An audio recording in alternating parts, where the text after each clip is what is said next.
I stand as your number one fan, and no, I'm not ashamed. Never had my father's, but you gave me your daddy's name. You're the ink to my pen, you're the theme to my song, so the signature on my heart beats. Purnell strong, we asked Yahweh for a baby, then he gave us four. Junior deacons become apostles, couldn't ask for more. Though we didn't have boys, had four beautiful queens. Now this is royalty, Purnell dynasty. Our destiny was handcrafted by Yahweh himself. Our legacy is victory, our purpose is our family. So grateful because Papa P taught you responsibility to love us unselfishly. Amazing is your loyalty, your mama smiling endlessly. It's truly sweet. Through death they gave you strength, now your mission stamp complete. New chapter begins, a new story is told. You're the bishop of hip hop, your new mission unfold. This has been foretold and sketched by the Holy Spirit. And every Monday. Hello everybody, welcome, welcome, welcome. This is the Lyricism of Life. This is episode number 3. Married to a Boss, part 2. What is a strong marriage? Hey you guys, I'm having a good time with this, and I just want to welcome everybody. Yes, yes, yes, hearts, hearts, hearts. I love y'all. Thanks for coming on and joining me and just being supportive on this journey. Hey, Minister Christine, love you.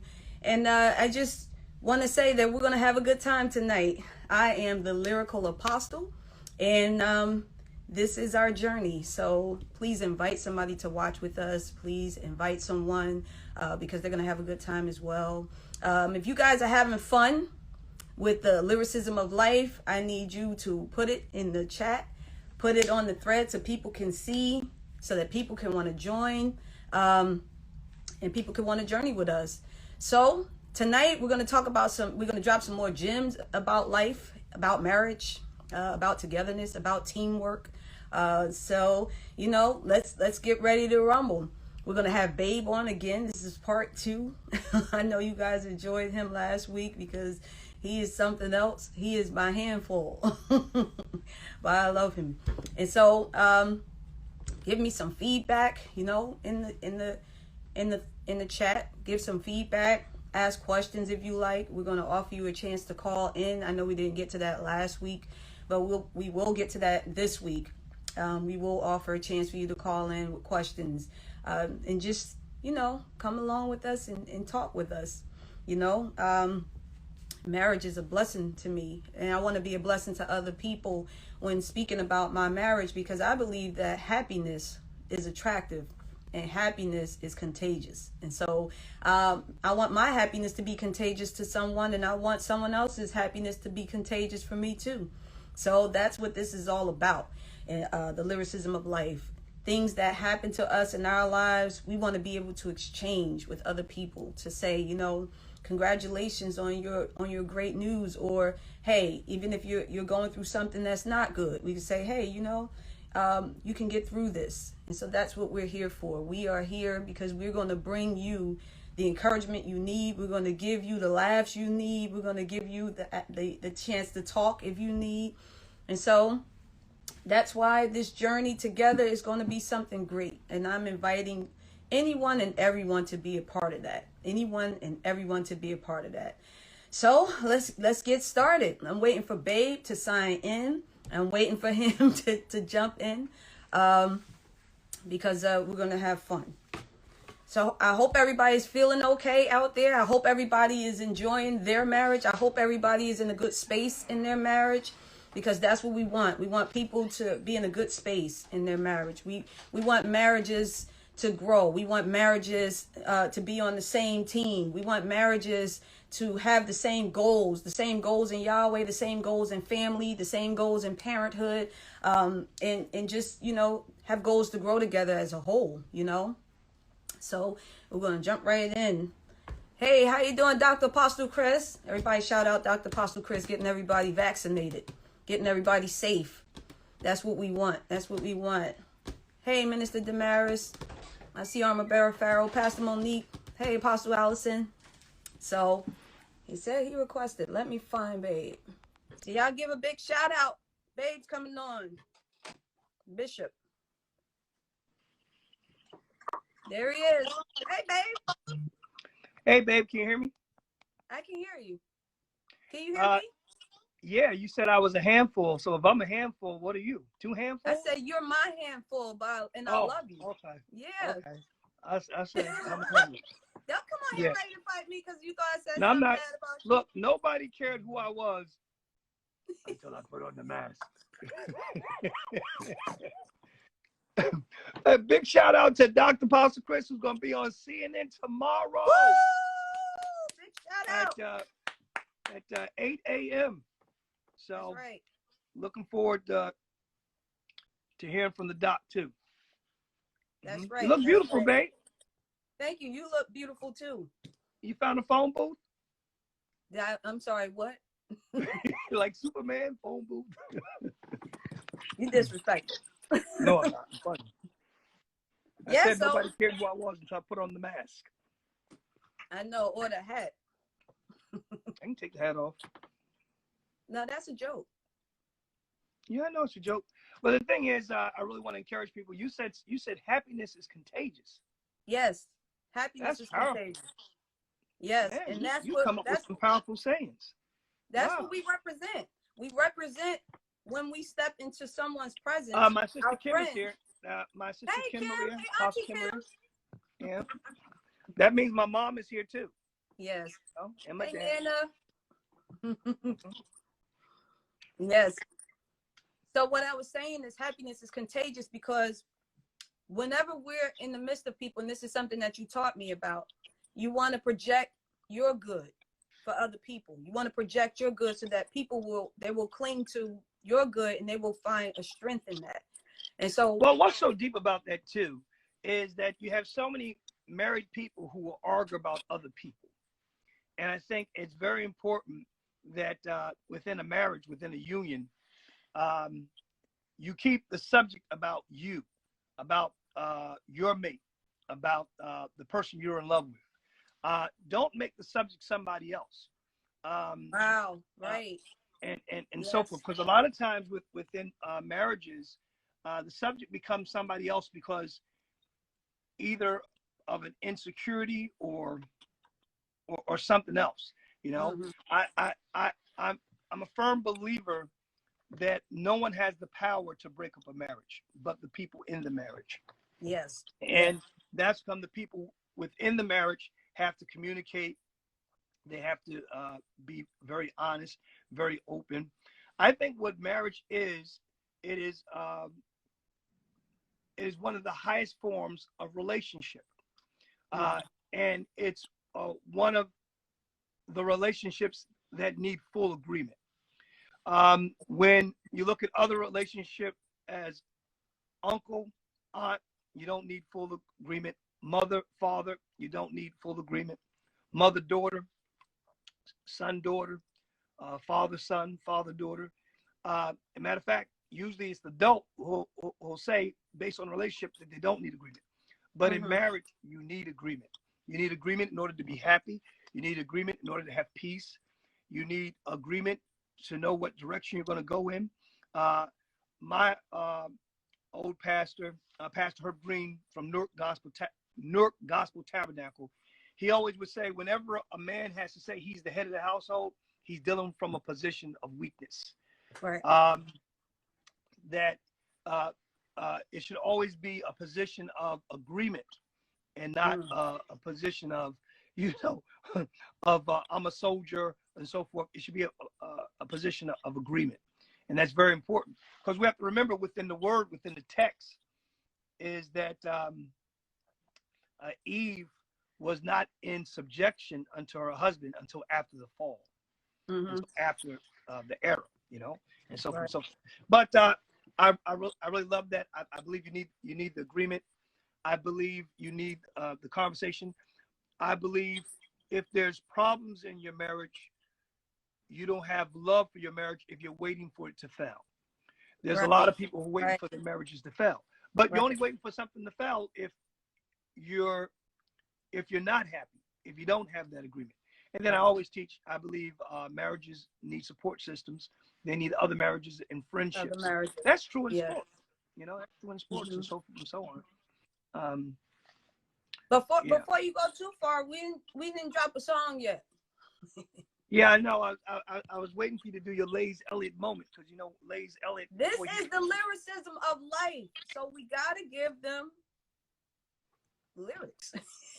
Well, you don't need music to get them lyrics, but go Yeah, ahead, well, kick I something have off the some. top of your head. What song were you gonna play? You gonna play a song? Kick something off the top of your Yeah, head. Go ahead. this is a throwback. This is a throwback. This is a A throwback. throwback. Yeah, A throwback. throwback. You ready? It's Yeah. gonna work. This is from 2016. Battery 90%. Ready to connect. Woo! It's coming. Technical difficulties. This is the speaker you bought me. I'm just gonna say that. Okay. Did you That charge the ain't battery? right. Hmm? Did you charge the battery? It say 90%. Isn't that terrible? We gonna do this I every don't week. That's gonna become a part of the podcast. But the music start and then it stops. Well, you could kick something. You could kick something live. Okay, I can do that. You ready? Well, let's start kicking. All right. All I need is one mic. As we proceed, I got the perfect love story to pull out my sleeve about how you took my breath away. You taught me to breathe. We were predestined from the start, just like Adam and Eve. I was that single mother, but I had to believe that a good man still existed just for me. I had a baby on my hip. I was deep up in my sin. I'm like, yo, who was that if in the corner worshiping? Oh, that's the bishop. But don't you get it twisted. He ain't looking for no sister with a child to be his missus. Enough of reminiscing. Fast forward to our 4 beautiful princesses. Answered prayer, yes, we're walking in his promises. I'm so grateful and I thankful Yahweh did this, brought you into existence, my mister. I'm your missus with hugs and kisses. For me, our love is endless because our journey is stupendous. Woo! No music, Yeah, see, that no was good. music. You see that? That was good. Yeah, that was good. That was good. You know. Yeah, I love you that much. Well, love me some more. Okay, rap for me. Go ahead. I'm joking. Come on, you don't want you don't want to joking. lose this show to me. Come on. I'm joking. I was thinking today, you know, whenever I see myself, I see my mom and my dad, you know, I always see my mom and my dad. I always wondered what would life be with having both of my parents dead. But in having both of my parents dead, it's a constant reminder to live a fulfilling life and to leave an impact. And I believe what lasts in life is one or two things: love or hatred. You know, and I want to leave a legacy of love. You know, and that's what I believe that our union represents, and that's what I believe our marriage represents, and that's what I believe our friends, those who are friends with us and friends with our marriage. I believe we are a team, and everyone knows that. And then if you get me or if you get a babe, you get us, and I think that's powerful. Let me tell you how powerful that is, because one of the things that I wanted to bring up today, I thought about something. There was a young lady that I knew years ago, and I remember when she called me, she's like, you know, I heard you got married. That's very powerful. And she's like, but I want to tell you, you know, I want to encourage you what not to be, because, you know, I heard you married to a bishop. And she's like, I want to encourage you because she said, you know, I'm in the ministry. I'm very close to my pastor. And she's like, but I can't stand his wife. And so she's telling me this, and I told her I had to stop her.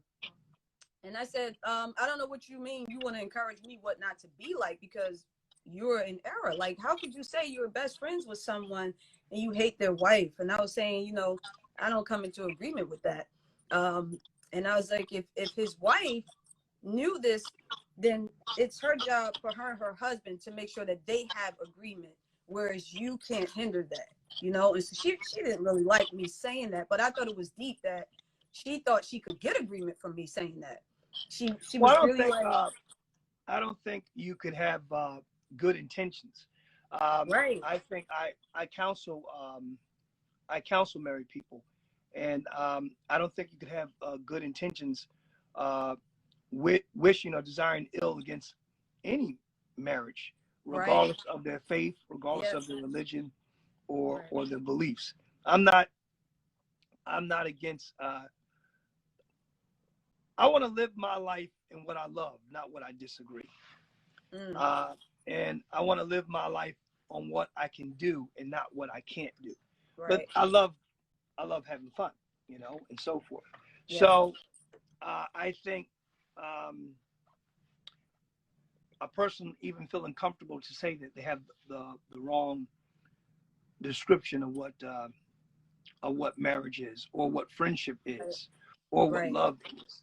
And I mean, even today, the whole thing, what a lot of people don't like about me is I think they find me stern in my ways. But even in my friendships, no one comes to me talking negative about another person. Right. I won't allow you to do that, because I feel that if someone can talk bad to me to you, you can't be my friend. You know, Right. it's not possible.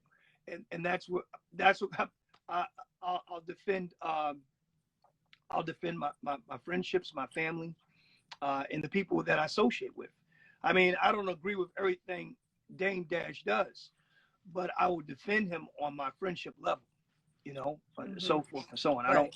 I don't play both sides. And I believe to wish evil upon anyone's marriage is not healthy for your own.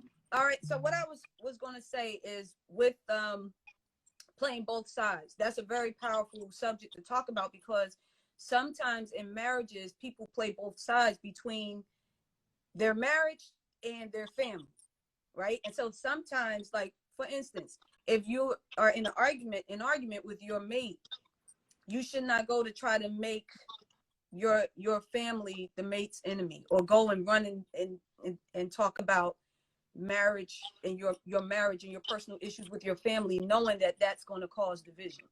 And so just Well, the thing what I believe, everyone should have the freedom to speak who they want to speak to, but what you want to remember is families usually don't forgive. So right, that's what I'm saying. Yeah. So families, whereas husband and wife will make up, families won't forgive. They will remember that. But the thing is that I mean, I have a very, very strong family. You know, my family's very, very strong, and now you are a part of that family, and so forth and so on. I've never felt my family hasn't been crazy enough to try to bring division amongst me or you. Otherwise, that would divide and come against the whole definition of family. But the thing is, if you tell anybody something that's immature, you risk, because anybody you tell something that's immature, especially when it comes to marriage, and there's so many different intimate subjects and intimate things, that person can bring division just on something you told them on an intimate level. So when it comes to family, it's you shouldn't even include them if they can't handle intimate subject matters and so forth, or be on the same level. I don't believe in a marriage, the more people you have agreeing with you will make you win the argument. In a marriage, the person you need to convince is the other significant other. So it doesn't make a difference if your mom agrees with you, or your father agrees with you, or your grandmother. What makes the difference is, do you have agreement with your mate? And the more people you try to bring in together, because it doesn't work if you're going to call your bishop for your bishop to have agreement against your mate. I wouldn't agree with you because another man or another woman agrees with you. I would agree with you because you're right. And just because you have Bishop T.D. Jakes or someone saying you're right, that's not going to convince me. What's going to convince me is you and us having agreement. So because there comes a time when even a bishop, a pastor, male, female, regardless, can bring division if that person isn't received as a neutral part. And then what I tell people also, I don't have a problem people getting counseling, quote unquote, marriage counseling from non-Christians. I don't have a problem with that either, because I believe each marriage, they have to go where they have agreement, Right. where there's comfort. I believe I'm very good at what I do. So when you I believe believe you're you're very good at at what you do good too. at what you do, when you are a true professional, you're not going to beg to play on somebody's team. You know, and Right. and when you're a true professional and you study, you practice to be at the top of your game, then if need be, you'll start your own league. So I believe each married couple, they have to go where they have agreement, and Right. so forth. You Right. know? Right. I mean, I told you the other day. I mean, I counsel whoever who believes, you know, that I hear from Yahweh. So I mean, you know, what day was it? It was Monday. Monday, right? I was counseling swingers. I mean, I'm not a swinger, and I don't live that lifestyle, Mm-hmm. and you don't live that lifestyle as far as I know. Absolutely not. Don't play with me, babe. As far as I You know. see anybody in here? Anybody in here or on this Instagram? But anyway, and okay, you say, how can that happen for me? It happened because I met the young man when he was 16. I think he was 16. He's like 40 now. But, you know, and I do what I always do. I pray, hear from the Holy Spirit, and so forth and so on. But it's very important to have agreement, you know, with whoever you're sitting down with. Somebody said shaking my head. Who said shaking my head? Oh, that sounds good. Why are you shaking your head? Huh? Because we ain't no swingers up there playing. Oh, I thought you were talking about Monique. Babe, stop. That's a joke. There you go. Listen, let me ask you something. Yeah. I can't say that we've ever had an argument where we didn't talk for days. No, because I couldn't be married to somebody I didn't talk to. That's too stressful for me. Right. So what would happen if I just because didn't when you talk don't talk, for days? when you don't talk, you imagine. You imagine. Like today, I woke up. I was angry about you.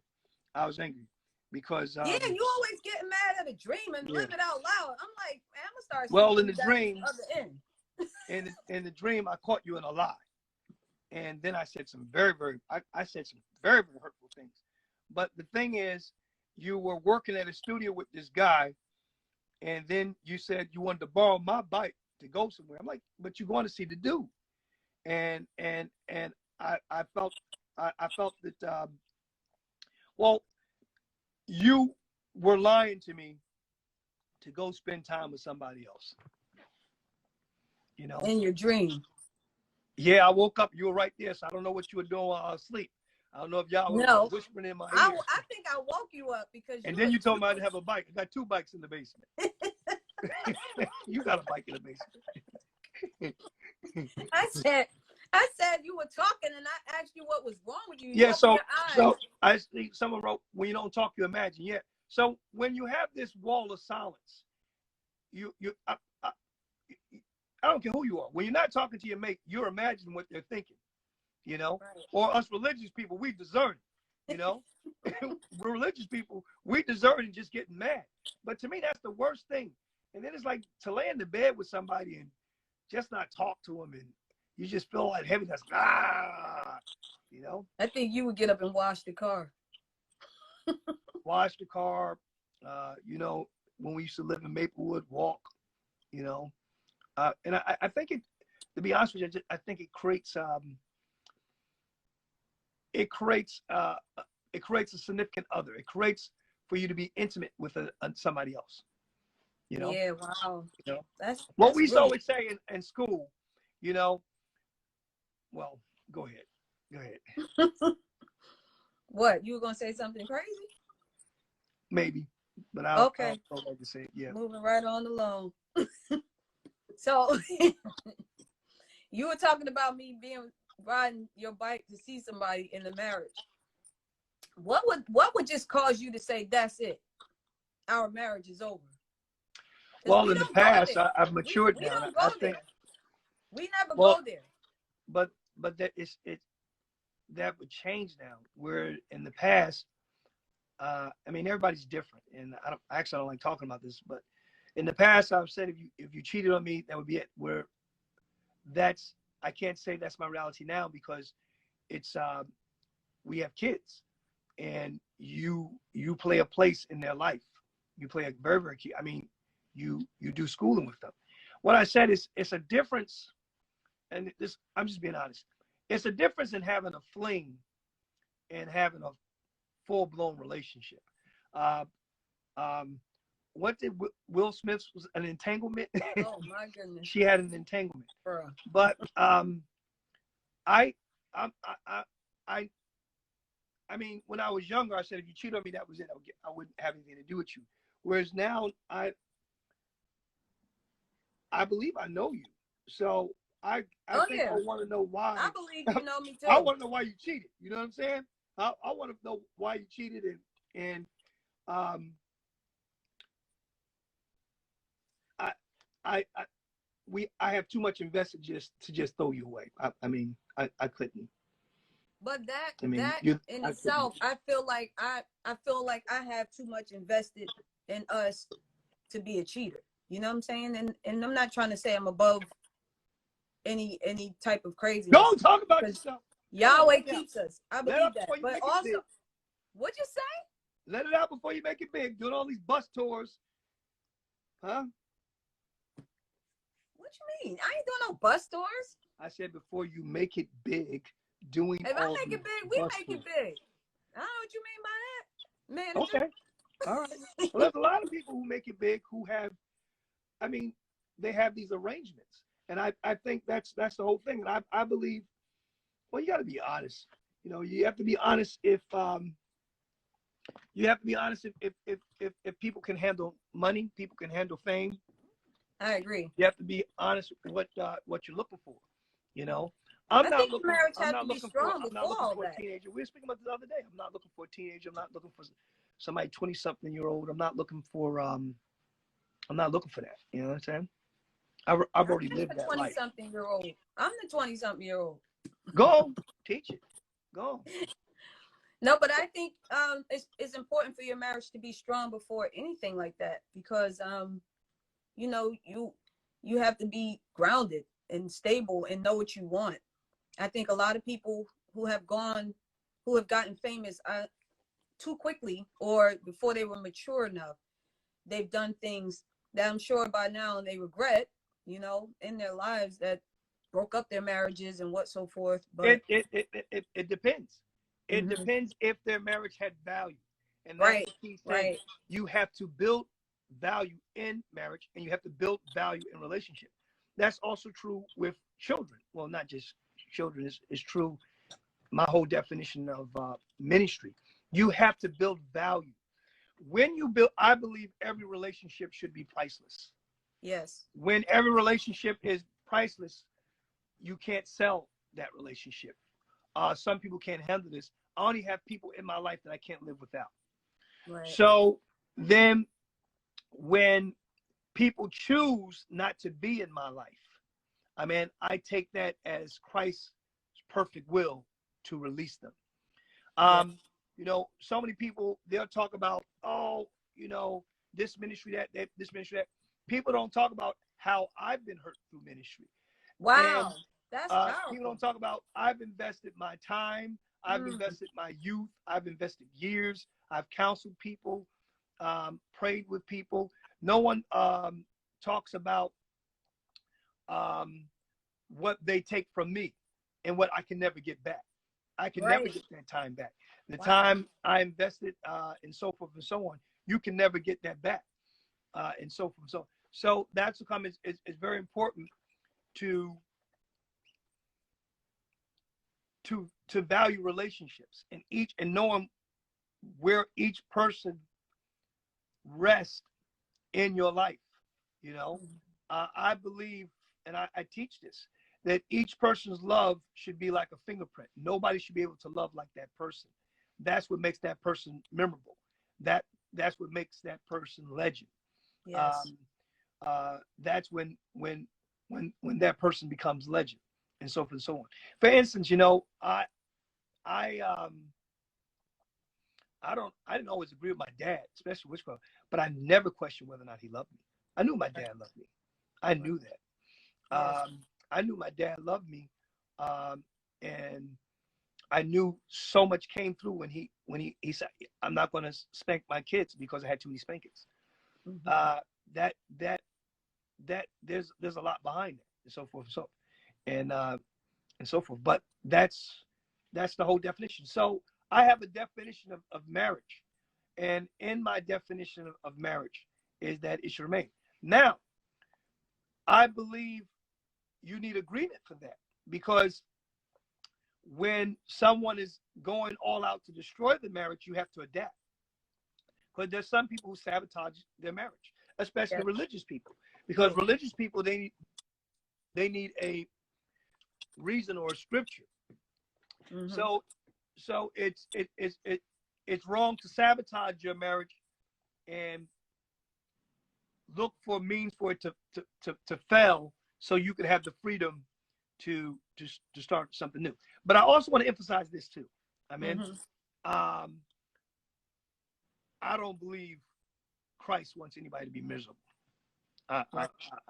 I mean, so That's powerful. that comes against my whole definition of marriages. My whole definition of marriage is being able to communicate, have a strong bond, a strong love that's always memorable, and so forth and so on. You know? Mm-hmm. That's very powerful. I like how you talked about the other side of things, because a lot of people, you always hear about, What's oh, the I other was side? What do hurt. you mean the other side of things? In other words, you hear from people say, oh, I was hurt in this ministry, but you never hear about how the pastor or the bishop actually feel about having No, invested so because much. and let's be honest, I've changed. Mm-hmm. I've changed. I spent less time with people. Well, I'm married now too, Right, but right. I spend less time. I spend less time with people because what I found out, to be honest with you, it doesn't make a difference how much time you spend with somebody if they're a Judas. A Judas is going to always be a Judas. A Judas is going to always find a way to stab you in the back. I'm just being honest about that. Right. You know. Right. You know, hey, you don't take the wrong way. Nobody ever left this ministry because they slept with me or abused them. You know, Right. so Right. we're not talking about subjects that matter. So when you're not talking about that subject that matter, we're not talking about any form of sex, any form of anything like it. So what else would cause a person to leave? And now I know that sounds kind of crazy. What else would cause someone else to leave if they're not happy? I truly believe, if you're not down with marriage, why do you want to hang with other people who are? So I mean, if I was into divorce, I wouldn't be around y'all. You know what I'm saying? And if I was into cheating, I wouldn't be around people who could discern. You know, and so on and so forth. So let's be for real. Nobody left our ministry still married. You know, nobody Wow. left our ministry Wow. with their family intact. Nobody left our unlike nobody left our ministry and went and started another ministry. You know. Right. You know, people left our ministry just went buck wild. Yeah. Hey, but the Yeah, word because says, you know, when you leave, you go back to where you came from. right. And a lot of Right. times, the people that we ran into came from the streets, you know, and so forth. I'm just keeping it real, keeping it honest. Another subject we were talking about is when you don't like your husband, or when you don't like your wife, or when Yes. you don't like your baby's mama, or when you don't like the daddy's baby. Some people take it out on the children. Wow. And remember what I said when I want to speak about this coming service. I want to ask parents, do they show favorites to the kids? And what did I do? I told you what I did, right? Yes. Did I tell you the outcome? No. So anyway, I was meditating. You know, we have to be very careful that we don't show favorites when we come to our kids, because the Bible shows that brings division and hatred, because that's what happened with Joseph. What happened to Joseph was that he was his father's favorite, but him being his father's favorite caused the other children to hate him. But anyway, I was telling Babe that I want to tell this to the whole ministry. And I said, you know, before I tell the ministry, I need to ask my kids. So I was asking them, did they feel that I showed favorites? And they're all like, of course not, Daddy, and so forth. Mm-hmm. You know, the only two people I wondered about was Timmy, Chris, and Jess, because they're the oldest. But other than me and Jessica getting into a disagreement of her writing, and what she wrote was, money doesn't bring happiness, but money can make you happy. And I don't think Jessica totally agreed with me, but what I told her was, happy is in the word happiness. Yeah. She's like, I was like, are you mad at you? No, I'm not mad at you. Mad at me, Daddy? I'm not mad at you. I said, but I ain't going to apologize for being smart. But I think that's very key, and that's where the conversation comes in. And I think that's very, very powerful. I think what destroys a lot of marriages is talking about other people. You know, I don't want to talk to you about another woman. And Right. I don't want another woman to be the subject of what we talk about. Right. And I definitely don't want to hear you talk about another man. You know what I'm saying? Or the subject of what that other man is doing. Right. And I think, especially when there's really no interaction with those people. When I'm with you, I want to talk with you about you, you know, Yes. and so forth and so forth, you know. And No, that's again, real I'm blessed. I'm beyond blessed because, you know, you don't say, well, what did you talk about in counseling? You know, did the person pull out a knife? Or you've never said, does this person have a problem with me? Does this person talk about me? You know, and so forth and so on. And you'll be amazed how marriages can go into full-blown arguments and almost enrage about divorce by saying, tell me how your day went. Who did you meet? You know, how long were you in the office with your boss? You know, and so forth. And you'll be surprised. But within those questions and so forth, I still believe the focus of the marriage should be you. And when love is not being met, you know, then that's an issue. Love has to be. But one thing that we always talk about, which is really powerful, is being powerful in your marriage and not powerless. And being powerful meaning owning your position in your marriage. And, you know. Well, if you want me to preach, I could preach a little bit here. But the word says that Yahweh's not giving us a spirit of fear. But whatever you fear is another word for attraction. And I don't want to get too deep. The law of attraction. Job said, the thing that I feared the most came upon me. Yeah. So what you fear, you attract to you. Wow. What you fear, you attract. So if you're always afraid of falling into sexual sin, you attract that. Or if you feel is somebody's gonna know I'm lusting after them, you attract that. You know, is the bishop's wife gonna know I'm lusting? You attract that. But what you fear, you attract. Don't take the wrong way, but what you fear, what you attract. Oh my goodness, are they gonna think I'm gay? Are they gonna think I want to sleep with a man? What you fear, you attract. And that's it's not I'm not saying it as a negative. I'm just saying it as a fact. What you fear is what you attract. So, and that comes out in conversation. So I don't believe love is a fear. Love is an affirmative. It should be something in the affirmative. It should be something that affirms and comes with something that is concrete. You know, I believe that. If you told me that you didn't feel love or you wanted more love, I would take my game up, and so forth and so on. You know, hey, if you told me if I was funky, I wash. you ain't never told me in your life I was funky. I ain't never told you I was funky. But then again, I guess if funky people went to funky people, that is that. But you've never had to tell me to take care of myself, right? No, because I think that's all within the person. You love taking care of yourself, and that's a great And thing. it also comes into knowing your mate. Babe, say hey to Chrisette Michelle. Everybody's saying hello to her. She's a singer. Oh, what's up? What's up, Chrisette Hi, Michelle? Chrisette Michelle. Welcome, welcome. Well, welcome. Big ups. Come on. Put me on one of them albums. Come on. Hook a brother up. If you need a dance, I can dance too. Okay. No, you can't. Oh, well, That's I a joke. can't. That's a joke. That's a joke. Yeah. A little bit of a joke. But I really do believe you have so many relationships that break up. And what I teach is other people don't break a relationship. The relationship does. No one could break up and that's another thing. No one could break up my relationship with my mother. You can't tell me something negative about my mother and I'm gonna be like, I don't like my mother. When you have a personal relationship with someone, you can go back to that person. Mm-hmm. And each relationship has different norms. Don't take the wrong way. We don't lie to each other, but I'm not a liar. I'm not a good liar.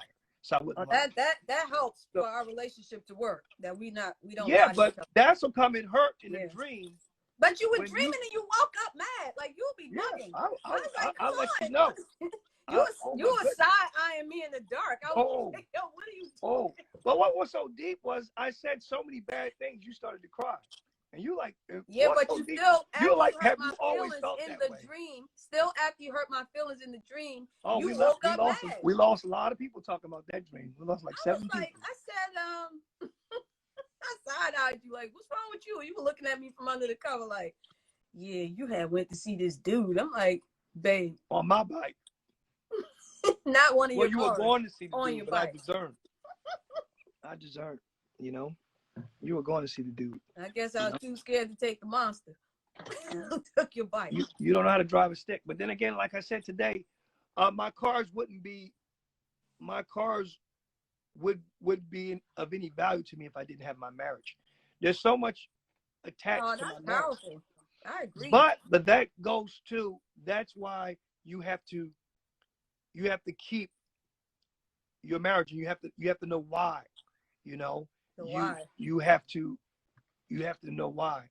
The why is everything. The why is everything. I was speaking to someone today, and they said something very powerful. They had said that, you know, people change. You know, you change from your 20s to your 30s to your 40s, your 50s, your 60s, 70s. So what that means is that your marriage has to change with those years. Your marriage has to grow because your desires change from 20s, 30s, 40s, 50s, 60s, 70s. So when you're married, your desires have to change together. You have to grow. You have to grow together. You know, that's something you have to do it as a team. And then when I went away, I don't want to mention his name because we're public, but I went away and I was speaking with this bishop, and he's 40 and he's single, and he was saying, you know, the last person I was dating basically didn't want to marry a pastor and didn't want that lifestyle. I didn't have that issue. I didn't have that issue. One, I couldn't date. I just looked too good. But I couldn't. I mean, once I was in ministry. But the thing was, everybody already knew what I was about. If you understand what I'm saying. So it was hard for me to understand how can he date somebody who didn't want to marry a bishop. I don't know if it's like, I don't know if you feel what I'm saying. You know, it's like that's like I want to say a joke. That's like dating a basketball player, but you don't want them playing basketball. I mean, it's like you were dating a basketball player. That's what they do. They play basketball. You know? Right, but did the person know that the person was playing ball? but to me, did the person present themselves? Well, first of all, you know, the biggest sexual organ is the mind. That's the biggest sexual organ. And I believe um, you have to use your mind in relationship. You have to, you, you, you, you, you have to stimulate yourself. You have to have fun.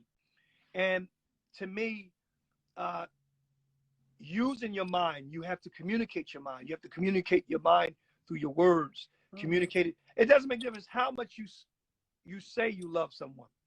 You have to show it, and it has to be felt. My mother is dead. I still feel her love. My Mhm. father is dead. I still feel his love. My grandparents, they're dead. Their love's not dead. Right. So love is eternal, and love, when the Greek word for name is onama, and the Hebrew word for name is Shem. Onama means whenever the name is pronounced, it produces everything the name represents. So when you love somebody, when I love you, when I think on you, I should remember all that love. But then again, some marriages fell because they have more hurt than love. Mm. They Mm. have more hurt than love. And right now, I want more more memories of love, and so, and that's true about every relationship, Yes. even with which one. And but you have to invest in that, Right. I agree. I think that it's you love on purpose. Like you're determined Hey, to make hey, sure. hey, oh, that's powerful. Listen to this. You love on purpose, but people, a lot of times in arguments, hurt people on purpose. Right. And that's Yes. what shouldn't be done. I mean, I heard this Right. bishop say, actually, I think you heard this bishop say this with me. I heard it, when you lose your temper, you always lose. Right. I Hmm. thought that was powerful. Very. He said, when you Very. lose your temper, you always lose. And people should remember that. When you lose your temper, you always lose. That's very I don't powerful. think I, the I mean, it's been a while. It's been a couple of years. But the last time we had a really bad fight, a bad fight for us, a bad fight for us is if she called me stupid or I call her stupid. Like, what? You stupid. No, you stupid. No, you stupid. That's been about a couple of years ago, about 3-4 years ago. That's been our worst fight. You don't call me stupid. You call me stupid, I'll pull out my sisters, my mother. I'll compare my family to your family any day. But we married. We don't have to do that. But that was our biggest fight. Our biggest fight is what? Stupid. You stupid. Yo, I stupid. see Yo, I stupid. see Jackie now put smiley faces because Daniel like, Jackie, we know who's stupid. You But are crazy. that but once again, going back to what I'm saying is, um, too many people say hurtful things, Right. and those hurtful things remain. You know, those. That's why there should be boundaries. I think in every marriage, you may be angry, but you should also know when to draw back to say, is this worth really, like you said, you lose your temper, you lose. You're gonna lose something in your fight. And so you want to make sure that whatever it is you're putting out, that you're not putting it out there where it's going to stick forever. Like we stay away from stuff like that. And we learned that early on Well, because listen to this too. I want you to keep that thought. But right now, my eldest is 15. My second is 14. The next one is 12, and Dudu is 9. Kai is 9. My children have never saw me lose my temper. So right now, I already have 15 years invested in what Timmy Chris thinks about me. 15 years. Um, 15 years, Timmy knows how I treat you. yes. 15 years. For Mhm. Jessica, 14 years. For Tati, 12. And for Kaya, 9. I can't mess that up. Because at this stage, it it might it could destroy what they think about me. So it's far more invested in that. It's far more invested in that, and so forth and so on. And you think about that, that's powerful. And I never thought of it that way. but it's just not for me to lose my temper. I could lose my reputation with my daughters, and I'm not gonna do that. That's You're gonna lose me the two, babe. But you're too big to lose. I can't lose you. I can't misplace you. I can't misplace I'm gonna smack you when I see you. No, but that's really powerful. And the thing is, what's powerful is that you're conscious of that because you care and you love our girls enough to say, this is not worth me being seen. Well, what I pray for, I pray a very powerful prayer. Me and my wife will always interrupt each other, so I interrupt her. I pray, this is the prayer I pray. Yahweh, bless my daughters with a man better than me. That's my prayer. Amen. Yes. Yeah. Mm-hmm. Yes. And we pray that he like us, that Who? they like us. Who? Their husbands. Yeah. Otherwise, we wouldn't be able to see our grandkids. Yeah, we have to. Yeah. Yeah. I don't. But to me, that's insecure men. It takes an insecure man to fear a grandfather, because when you box, you do karate, whatever, wrestle, there's different weight classes. You shouldn't be in the same class. You know it shouldn't take much effort to beat up a senior citizen. So you're dealing with different class structure when it comes to balance. So and plus, it's honoring. You honor their house, and when they come over our house, they honor our house. Otherwise, them grandkids ain't coming. It's like, look, your kids ain't come over here ruling my house. Oh, those kids gonna take everything in your wallet. We already know. Yeah, we're talking to Jessica. Jessica's the type. Well, don't buy that. Let Daddy buy it. But once again, it's a love confession, and I believe that, and so. But I believe it takes two parties to want to have a successful marriage. And we were talking the other day. I think there's some marriages that are turned on by fights. There's some. We were saying it. There's some marriages that are turned on by fights, and there's some marriages that could be turned on by you lusting or desiring somebody else. That wouldn't work in our marriage. No, it wouldn't. That's pretty strange too. Yeah. Mm-hmm.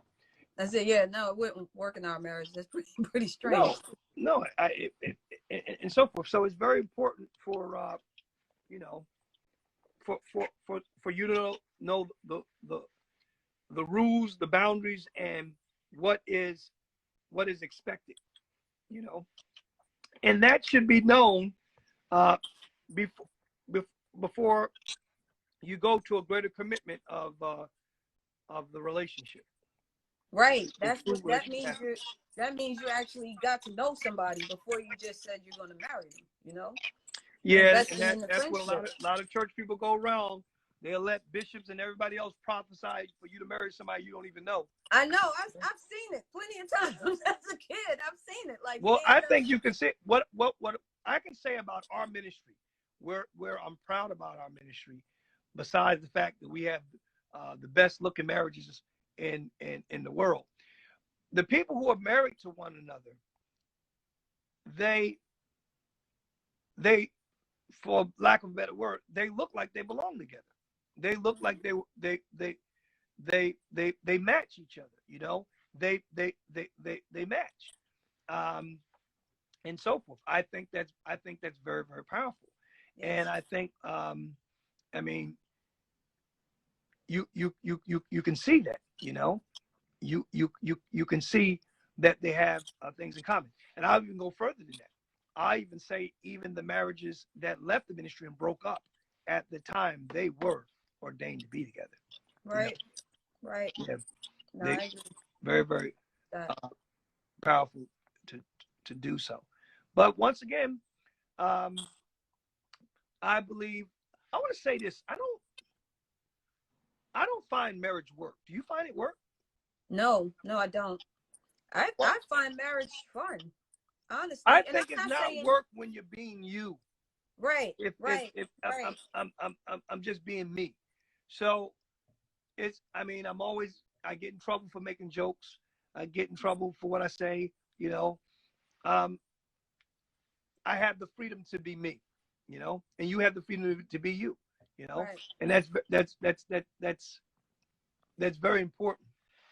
But You know. that's how we built our friendship. So there's it's just a continuation. Our marriage is just a continuation of our friendship. Well, think about it. And Any friendship that's work is not friendship. You know, right, if I gotta right. put on makeup, I gotta put on a wig, I gotta, not coming against people doing it. But I'm saying, if I have to constantly become something else or become an image to be your friend, that friendship is not going to last. You know, Right. Mm-hmm. that that friendship is that friendship is not going to last. You know. No, being authentic is something that is so underrated, but it's needed. Oh yeah. Authenticity is very needed. Like it definitely is because that's how, like you said, you have the freedom to be you, and vice versa. Your mate or your friends, they have the freedom to be them. But that's what causes takes What do stress you out of think is one of the things I want you to do more of, or or why are you laughing? You go ahead. You're running out of time. I know we got like 3 minutes. All right, then answer the question. You always say, "Show me more love." Yeah, okay. Show me love. Yeah, I think so. I think I love being spoiled. You know, You and ask for you. I said I love being spoiled. Yeah. Yes, that's a good love. Hmm. Amen. I love being spoiled. I love it's what we were talking about very speedily. Okay, when we talk about our daughters, I told my firstborn, I told Timmy Chris, don't be Kenny Holly. And she's like, what does that mean? Well, Kenny Holly, whenever he did something in the church, he just complained about it and so on and so forth. But what I told my daughter, Timmy Chris, is that you are so faithful. You are so diligent in what you do. I just count on you. I just count on Timmy. You know what I'm saying? I know Timmy will get it done. I know Tati, it won't get done. I know Kai won't get done. Yeah, they're gonna ignore you. But Timmy will, and you, when you know you can rely on somebody, it's like first response, you know, and so forth. And I said that because I know what I can rely on you for, babe. You know, I know what I can rely on you for. You know, Yes, powerful. everything. Yeah. But I definitely believe that Wrap it up. love love is powerful. I believe love can heal, and love only works in forgiving. That's powerful. Yeah. And that's so true. Yeah. That's so true. Well, it's time for us to say goodnight, you No, guys. we got 2 more minutes. I don't want to get cut off. Oh. So you got to say goodnight within the last minutes. Well, you should have something powerful to say goodnight. Go on. What you gonna say powerful? I'm going to say thank you for tuning in to the Lyricism of Life. All you married people get butt naked and have fun. Babe, oh. What? I said married people. We love you guys, and thanks so much for the support. It is a blessing. Be powerful in your marriage and never be powerless. Yahweh bless you.